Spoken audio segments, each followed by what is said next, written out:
کہ سمجھ تو آ گئی ہے ہمیں کہ ہم نے زیادتی کی، ظلم کیا، اب کرنا کیا ہے؟ تو جناب یوسف کہنے لگے کچھ بھی نہیں کرنا، جاؤ تمہیں معاف کیا۔ کیا بات ہے، سبحان اللہ۔ معافی مل گئی۔ انہوں نے کہا کہ ہمیں تو معافی مل گئی، تو ابا جی تو رو رو کے ان کی بصارت کم ہو گئی آنکھوں کی۔ ماں بڑا پیار کرتی ہے، پر بیٹے سے جو باپ پیار کرتا ہے اس کا بھی اندازہ کوئی نہیں کر سکتا، کوئی نہیں کر سکتا۔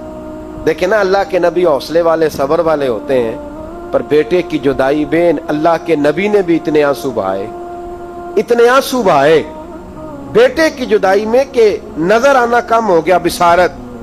بیٹے کو ابا جب بھی فون کرتا ہے پردیس میں کہ تو آ جا چند گھڑیوں کے لیے، میرا پتہ کوئی نہیں، کہتا ابا جی بس ایک کاغذ رہ گیا، میں آیا۔ جب ابا جی پردہ کر لیتے ہیں تو کہتے ہیں اس کو برف میں لگا دو، میں 3 دنوں کے بعد آ جاؤں گا۔ اب کیا فائدہ، اب تو رہ ادھر ہی، اب کوئی پڑھ دے گا جنازہ بھی؟ اب تو آ کے میں نے منہ دیکھنا ہے تو کیا ہوگا اس سے؟ اب تو نبی پاک کا حکم ہے جب کوئی انتقال کر جائے تو جلدی دفن کرو۔ اب تیری ماں نے ساری زندگی آنکھیں دروازے پہ لگی رہیں کہ اللہ کرے وہ آ جائے، اس وقت تو تجھے خیال نہیں آیا، پھر تو تجھے کاغذوں سے پیار رہا، تو اب کس بات کا انتظار؟ حضرت یوسف علیہ السلام سے بھائی کہنے لگے کہ جناب یعقوب کو نظر آنا کم ہو گیا ہے، ان کا کیا کرے؟ تو قرآن ہے بھائی، قرآن۔ میں نے کہا یا ہمیں سمجھا دو یا ہم سے سمجھ لو نا بھائی، ہم سے ہی سمجھ لو۔ یہ اس آیت کا بتاؤ کیا ترجمہ کریں، بتاؤ۔ اور تم بلڈوزر چلاؤ حضرت علیمہ کے گھر پہ تو ہم چپ رہیں، یہ بھی کس طرح ہو سکتا ہے؟ حضرت یوسف کے بھائیوں نے کہا کہ ابا جی کی آنکھوں کی بینائی کم ہو گئی ہے، اب کیا کریں؟ قرآن ہے۔ کہنے لگے اذهبوا بقمیصی، یہ میری قمیض لے جاؤ۔ حضرت یوسف کہتے ہیں یہ میرا کرتا لے جاؤ، میری قمیض لے جاؤ، ھذا فالقوہ علی وجہ ابی یاتی بصیرا، میرا کرتا لے جاؤ، میرے ابا کے چہرے پہ ڈال دینا، ان کی آنکھوں کو اللہ روشن فرما دے گا۔ اگر حضرت یوسف علیہ السلام کے وجود سے کرتا لگے تو آنکھیں روشن ہو جائیں، تھوڑی دیر کرتا ان کے وجود سے لگے تو آنکھیں روشن ہو جائیں۔ اور جناب حلیمہ کے کمرے میں، حجرے میں، گھر میں تو 4 سال میرے نبی گھومتے رہے، وہاں آرام کرتے رہے، وہاں تو حضرت جبریل ان کا دیدار کرنے آتے رہے، وہاں تو فرشتے اس گھر کو جھک جھک کر دیکھتے رہے۔ وہ مکان جنت نظیر جہاں اللہ کی ساری رحمتیں برستی رہیں، اس میں تبرک ہی کوئی نہیں، اس میں برکت ہی کوئی نہیں۔ آؤ، یہ تو بات ہے نا حضرت یوسف علیہ السلام کی، بخاری مسلم۔ میں نے کہا کہ یار یہاں تو یہ حدیث علیحدہ کر، یا پھر ہمیں اس حدیث کا ترجمہ بتا۔ بات بھی کسی معمولی ہستی کی نہیں، جناب سیدہ عائشہ صدیقہ کی بڑی بہن، حضرت ابو بکر صدیق کی بڑی صاحبزادی، اور وہ والی بی بی جسے میرے نبی نے پیار ہی بڑا کیا ہے، حضور کے لیے غار ثور میں کھانا لے کے جانے والی حضرت اسماء بنت ابی بکر صدیق، وہ کہتی ہیں میرے پاس مصطفیٰ کا ایک جبہ تھا، حضور کا ایک جبہ، کون سا؟ جسے میرے نبی نے کچھ دفعہ یا ایک دفعہ پہنا تھا۔ تو کہا اماں جی پھر آپ نے کیا کیا؟ تو حضرت جناب سیدہ اسماء بنت ابی بکر صدیق کہنے لگی وہ تھا حضرت عائشہ کے پاس، جب وہ بیمار رہنے لگی تو میں نے کہا عائشہ یہ خزانہ بڑا قیمتی ہے، مجھے نہیں دے دیتی؟ وہ جبہ میں نے لے لیا، بخاری مسلم ہے، بخاری مسلم۔ تو حضرت جناب سیدہ اسماء بنت ابی بکر صدیق سے لوگوں نے پوچھا اماں جی آپ کیا کرتی ہیں؟ فرماتی ہیں جس بیمار کو کہیں سے شفا نہیں ملتی لوگ اسے میرے پاس لاتے، میں اس جبے کا ایک کونا پکڑ کے پانی کے پیالے میں ڈبوتی، اور وہ پھر وہ پانی بیمار کو پلاتی تو اللہ اسے ہر بیماری سے شفا عطا فرما دے، اللہ اسے ہر بیماری سے۔ میرے اعلیٰ حضرت فرمانے لگے لا ورب العرش، جس کو جو ملا ان سے ملا، قسم اٹھا کے کہتے ہیں لا ورب العرش، جس کو جو ملا ان سے ملا۔ بچتی ہے کونین میں نعمت رسول اللہ کی، بچتی ہے کونین میں نعمت رسول اللہ کی، اور سورج الٹے پاؤں پلٹے، چاند اشارے سے ہو چاک، اندھے نجدی دیکھ لے قدرت رسول اللہ کی، اندھے نجدی دیکھ لے قدرت رسول اللہ کی صلی اللہ۔ یار ہم کیا کریں، ہم کدھر جائیں؟ تو خطبہ پڑھتا ہے وہاں بیٹھ کر کے یہ ادھر نہ جاؤ، کوئی برکت نہیں، معافی برکت، ادھر ہم کیا کریں؟ اچھا یہ تو بات تھی نا شفا کی، حضرت سہل بن سعد رضی اللہ تعالیٰ، یہ بھی بخاری ہے، یہ بھی بخاری ہے۔ حضرت سہل بن سعد کہتے ہیں ایک بی بی حضور کی بارگاہ میں آئی، اس نے آ کے حضور کی خدمت عالی مرتبت میں عرض کی، حضور میں جب بھی آتی ہوں کرتا یہی پہنا ہوتا ہے آپ نے، یا رسول اللہ صلی اللہ علیہ وسلم، اور اس کو تو اتنے پیبند لگے ہیں کہ گنے نہیں جاتے، تو حضور اگر اجازت دے تو ایک کرتا نہ بنوا لوں آپ کے لیے؟ تو حضور نے فرمایا بنوا لے۔ وہ بی بی کرتا بنوا کے لائی، اس نے بڑی محبت سے بنایا۔ اس زمانے میں جو کوئی نقش و نگار ہوتے تھے اس نے سجائے اپنے انداز میں، اب اس نے پیار سے بنایا، محبت سے بنایا، یہ بھی باتیں صحیح ہیں، پر اصل جملہ جس سے مزہ آئے گا وہ یہ ہے، وہ اندیے میں بڑی ریج نہ بنایا، کیا بات ہے، میں بڑی، اب اس میں جو درد ہے وہ میں اردو کا جملہ ڈھونڈ کے لاؤں تو ملتا نہیں مجھے، کہتی ہے میں ریج نہ بنایا، تو محبوب پاک کی بارگاہ میں لا کے تھال میں پیش کیا۔ حضور کی بارگاہ میں تھال میں، کچھ بندے زیادہ نیک ہو جاتے ہیں، سامنے والے کو پرہیزگاری کا مشورہ دیتے ہیں، کہتے کسی کو کوئی شے نہ لیا کرو، تو میں نے کہا اگر حضور لے لیں تو طلب کرنا منع ہے، لیکن قبول کرنا تو میرے مصطفیٰ کا طریقہ ہے، تو بھائی یہ ہمیں نہ اتنا ہی نیک بناؤ جتنا میرے رسول نے ہمیں بنایا ہے۔ دو قدم آگے بڑھ کے کچھ لوگ مشورے دیتے ہیں، یہ مشورہ درست نہیں۔ نبی پاک نے فرمایا تو کسی سے طلب نہ کر، لیکن اگر کوئی تیری طرف تحفہ بڑھائے تو اسے قبول کر، محبت میں اضافہ ہوگا۔ بے شک جب حضور قبول کرتے ہیں جو کائنات کو بانٹتے ہیں، تو پھر تو دوسرے پہ کیسے پابندی لگا سکتا ہے؟ میرے رسول کریم علیہ السلام کو اس نے پیش کیا، کہا حضور قبول کر لیں، حضور نے قبول کیا۔ اب حضور اس کا چہرہ دیکھنے لگے، مسکرا کے فرمایا تیرا دل کرتا ہوگا میں پہن کے بھی دکھاؤں، بے خبر ہو جو غلاموں سے وہ آقا کیا ہے، تیرا دل کر رہا ہوگا پہن کے دکھاؤں؟ تو کہا حضور دل یہی کرتا ہے، میں ٹھہر میں پہن کے آیا، قربان جائیں کیا اندازے۔ اچھا یہ سب کا نصیب بھی نہیں، یہ تبرک لینا، برکت لینا، لے کے آنا، یہ سب کا نصیب۔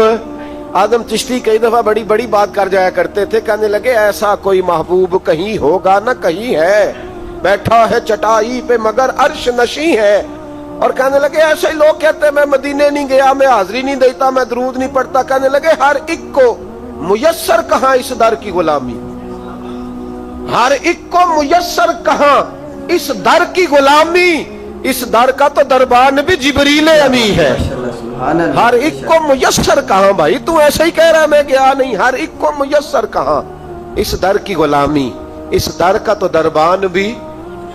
ایک جگہ کہنے لگے تمہارے رخسار کی تجلی تجلی نور سرمدی ہے، یہ مہر و ماں کی ضیاء نہیں ہے، تمہارے چہرے کی روشنی ہے، وہ جلوائے ذات ذات حق سے جو سب سے پہلے جدا ہوا تھا، وہی بنا کشور رسالت، یہ چار سو جس کی روشنی ہے، جو ہم بشر ہیں تو وہ بشر کیوں، جو وہ بشر ہیں تو ہم بشر کیوں، یہ راز ہے ایک، اسے وہ سمجھے جسے حقیقت سے آشنی، جسے حقیقت سے آ گئی ہے۔ اور پھر آدم چشتی کہنے لگے زمانہ حیران کہ ایک بشر لا مقام پہ پہنچا تو کیسے پہنچا، زمانہ حیران ایک بشر لا مقام پہ پہنچا تو کیسے پہنچا، میں محو حیرت ہوں کہ عرش کی جہاں زمین پہ کس طرح رہ رہی ہے، میں محو حیرت ہوں کہ عرش کی جہاں زمین پہ کیسے رہ رہی ہے۔ تو بھائی نبی کریم علیہ السلام نے کہا تو ٹھہر میں پہن کے آیا، حضور اندر تشریف لے گئے، تھوڑی دیر کے بعد پہن کے آئے۔ اس خاتون کو اتنی خوشی ہوئی کہ اس کی آنکھوں میں آنسو ہی آ گئے، کہنے لگی دیکھو میرا نصیب میں بنا کے لائی ہوں، مصطفیٰ نے قبول فرمایا ہے، بے شک بڑی راضی ہوئی، چلی گئی۔ حضرت سہل بن سعد کہتے ہیں قریب ایک صحابی کھڑے تھے، اور شارحین نے لکھا ہے معمولی آدمی نہیں، حضرت عبد الرحمن ابن عوف تھے، صحابہ میں سب سے امیر آدمی۔ اللہ اکبر، ذرا لطف دیکھیے گا۔ کہتے ہیں وہ قریب کھڑے تھے، جب حضور نے پہنا نا تو تعریفیں کرنے لگے، کہنے لگے سونیا کمال ہی ہو گئی ہے، محبوب کیا بات ہے، حضور اس کے بنانے کی محبت کی بھی کیا ہی بات ہے، پر جو اللہ نے رنگ روپ آپ کو عطا فرمایا اس کی بھی کیا ہی بات ہے۔ یا رسول اللہ اتنا پیارا لگ رہا ہے، اتنا پیارا۔ جب کوئی زیادہ تعریف کری نا تو تعریف کرنے والوں کی بھی اپنی اپنی نیتیں ہوتی ہے نا، جب زیادہ ہی تعریف کی تو حضور نے فرمایا تجھے پسند آ گیا دے دوں، ਉਹ ਪਸੰਦ ਆ ਗਿਆ ਤੁਝੇ। ਕੁਝ ਬੰਦੇ ਸਿਆਣੇ ਹੁੰਦੇ, ਉਹਨਾਂ ਨੂੰ ਪਤਾ ਹੁੰਦਾ ਹੈ ਜੋ ਮਰਜ਼ੀ ਪਿਆ ਆਖੇ ਧਿਆਨ ਹੀ ਨਹੀਂ ਕਰਦਾ। ਉਹ